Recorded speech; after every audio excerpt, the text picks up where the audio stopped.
Hello, brothers and sisters. The title of the message today is Returning to the Source of Life, Book 3, Abundance of Life, number 9, Jesus who became our light, number 1. In the 9th chapter, book of John, there is a story of born blind man. People ask question, because of whose sin did he become born blind?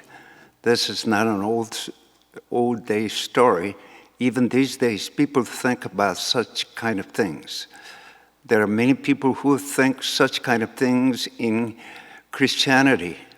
They would think if an elder runs a business and becomes bankrupt, the elder must have committed a sin, and that's why his business became bankrupt. Before Christianity came into Korea, old Korean people would thought and utter that also.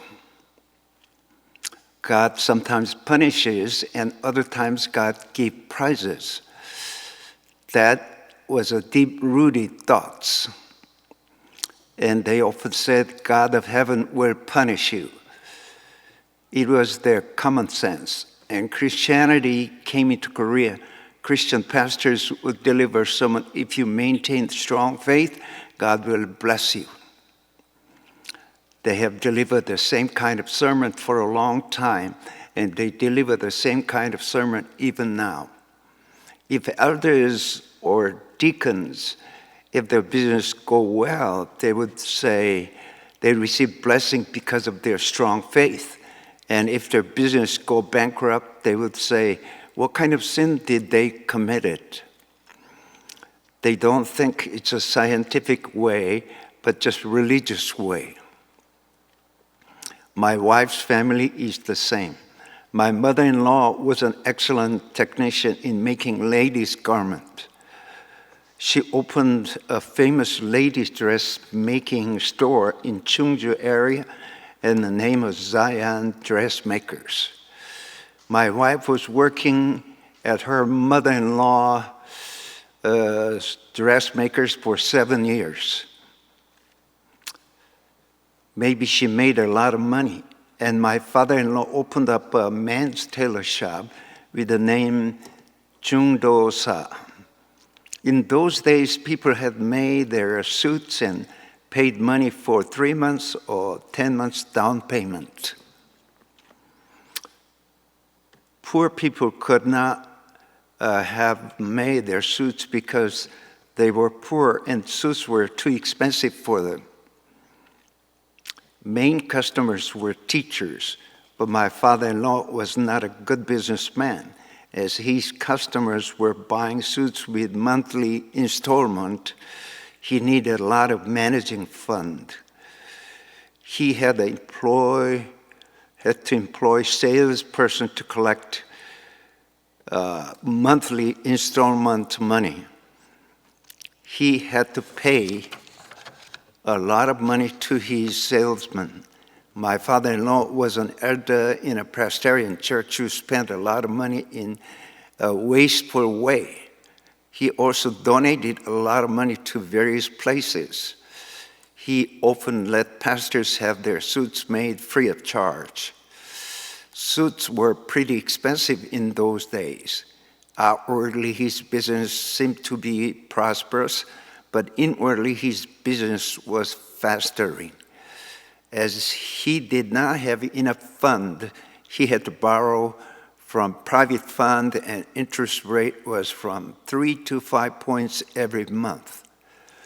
My mother-in-law ran business of dressmakers, ladies' dressmakers, and made money. But as my father-in-law ran men's tailor shop, he wasted all the money.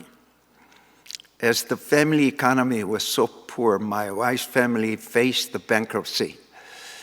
My in-laws were against the marriage between me and my wife. My wife had a strong faith, so she escaped from her parents and married with me.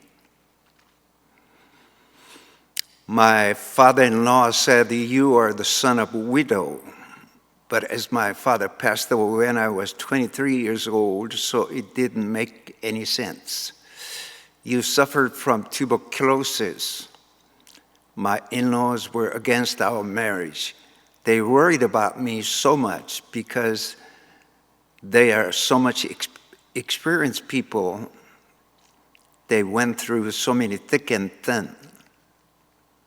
But my wife was full of Holy Spirit and said, man's life doesn't depend on man's thought, it depends on God. She made my father-in-law close his mouth. Thus, we were able to get married. Suppose I knew my father-in-law is such a peculiar person, I would have not gotten married. But as my wife was so wise, she didn't tell me anything about her father. As his business went bankruptcy, he could not attend church. If he attended church, the people would say Elder Che must have committed a great sin. That's why his business went bankruptcy. How could he go to church as he knew the people would murmuring?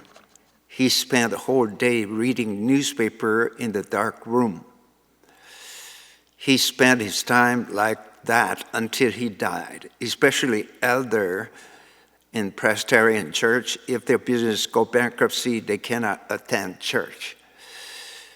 But some elders recovered their business and again they attended church. They have this different concept in their mind. The glory of the elders depends on the prosperity of their business. That kind of atmosphere is described in 9th chapter of book of John. Look at that born blind man. Because of whose sin did he become a born blind man? This question is really an embarrassing and difficult question. This kind of answer and that kind of answer, both of them cannot become acceptable. This is maybe more difficult question than the woman who was caught in the act of adultery. They asked, should we stone her to death or set her free? Well, I don't know, maybe the best answer, but pastors cannot say that. Whatever the answer may be, it doesn't make any sense. If parents commit fatal sin, would all the children become born blind? And on the contrary, if parents do well, children will never become born blind. It's such a difficult question to answer. Jesus could not give any answer. This happens so that the work of God might be displayed in his life. He meant, I don't know exactly, but we have to wait for the work of God. Sometimes I don't know is the best answer. Sometimes we pretend as if we know, but can hurt other people's mind and heart. If we say those people who had bad luck, that is because they committed sin, then we can hurt other people. Those people who have good luck, I had done nothing good, but why does my business go so well? But they cannot turn thanks to God. This kind of answer, that kind of answer cannot make any sense. That's why Jesus said this happens so that the work of God might be displayed in his life. This word came out from the huge universal criteria. God created heaven and earth. God created heaven and earth where we don't know anything about. About God, we don't know anything about him anyway. We cannot explain with doctrines, theology, or anything else. I am one of God's creatures. There is the only answer in that position only. I think this is the only legitimate starting point. I was wandering around for a long time and started from right here. I said to myself, there is someone who is above me. I don't know exactly, but there is God who is existing before me. I am just one of his creatures. My life started to become brightened up. It was not just my thought. It was true reality in those days. Without thinking that way, I could not get any answer. People of my village praised my behavior from my childhood, but my business went bankrupt. I had nothing to say. I was attending church faithfully, but I did not have any faith. I did not know anything but just attended church faithfully. As my business went bankrupt, I had nothing to say. When I met village people, I felt ashamed. Suppose I made a clear mistake. I could have explained to other people about my bankruptcy, but I could not explain to them anyway.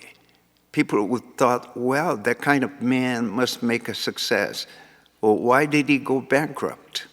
My acquaintances, those people who ran business at the next store, my friends, village people, they all thought, what a pity. I could not say anything to them.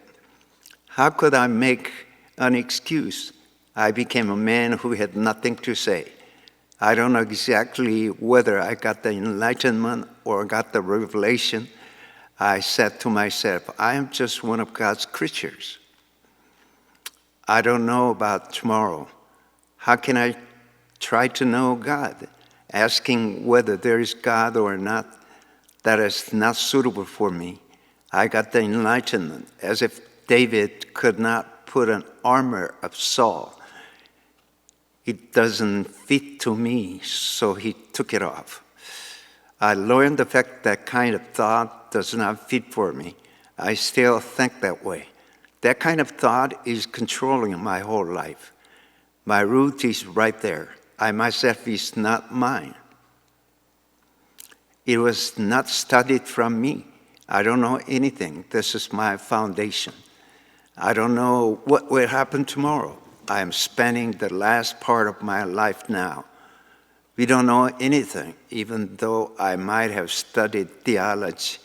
I don't know anything. Even though I don't know anything about tomorrow. How can I say I know something? I don't know anything really. This happened so that the work of God might be displayed in my life.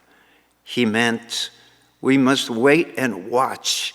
What will God do through my life? Even though we watch God's work, but if He don't know anything, well, it's inevitable. But if we know something, we'll thank God. We cannot urge God. You must do something.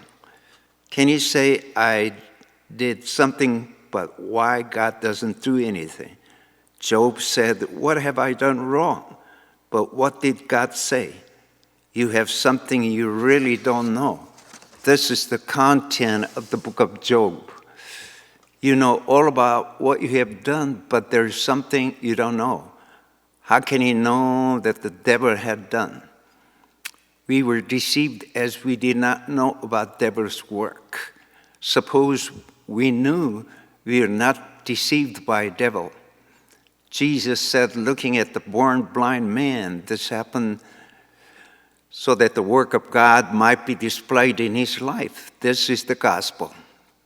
This is the only resting place. There is no other resting place than this. When I think about my own problems of life, I could never get any answers. Even though the fact, would I commit suicide? I don't know anything.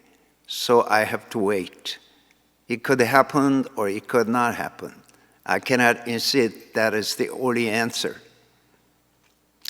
Those consolidators of laws and fundamentalists are very difficult to talk with.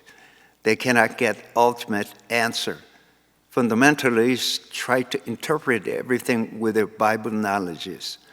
Outwardly, they seem to be having a very strong faith, but in reality, when they face the problem, they cannot get the answer. This is the reason why dogmatism is scary. If we think simply, if we follow dogmatism, we can believe in Jesus in a simple way and easy. It seems as if we don't need to go to the useless path. But if those kind of problems arise, there is no answer. Those consolidators of the Bible make us feel stuffy. They just would say, Bible says this, it is written in the Bible, and there's no clear answer still. When Jewish people killed Jesus, they knew about the Bible so well. From their birth, they just studied Bible all through their life. Actually, all they know was the Bible. Those scribes concentrated on the Bible study all through their life. Even if we study Bible so hard, we cannot surpass those people. Those scribes during the time of Jesus, their conclusion was Jesus is a swindler, deceiver. Well, those consolidators of the Bible is not bad, and without the Bible, we cannot see the revelation. But sometimes people are using Bible, they condemn other people.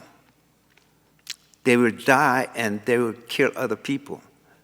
They are sometimes very dangerous. Sometimes Bible says can be very dangerous. Billy Graham would emphasize, Bible says, Bible says. That kind of phrase can impress people in America, but in India, that kind of phrase cannot impress people. Pentecostal people would say in India, Jesus healed your disease today. Reverend David Joe of Korea had a crusade in India, and thousands of people gathered together. The content of his sermon is nothing special. He just talked about the faith healing. Faith healing can impress people in any part of the world. So many Indian people sent ovation to Reverend David Joe of Korea. Using doctrines of Bible, we cannot heal people. Bible is the unique book in Christianity. We must read every day and consider the Bible so important. But it's no more important than the life of people and the revelation of God at the present time. God works and speaks according to the reality at the present time. But people don't know about that. We don't know when the column of cloud will move or sit down. That was the reality of Jewish people in the wilderness. Thank you, hallelujah. May God bless every one of you. Thank you again. Thank you. Thank you.